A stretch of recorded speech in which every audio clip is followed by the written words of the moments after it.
250.148 mandates that all metallic raceways, armor, and other metal enclosures for conductors shall be bonded to the grounding electrode system.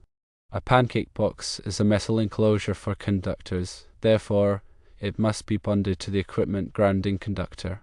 The requirement to bond the pancake box to the equipment grounding conductor is not explicitly tied to the stage of construction.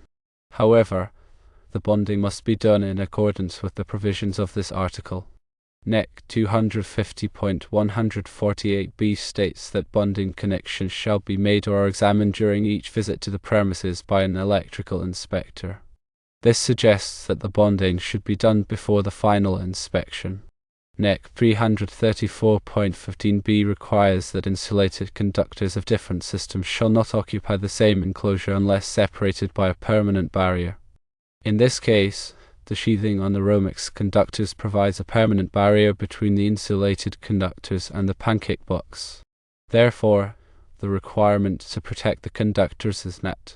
Based on the NEC interpretation, it is likely that the inspector was correct in failing the inspection because the pancake box was not bonded to the equipment grounding conductor at rough inspection.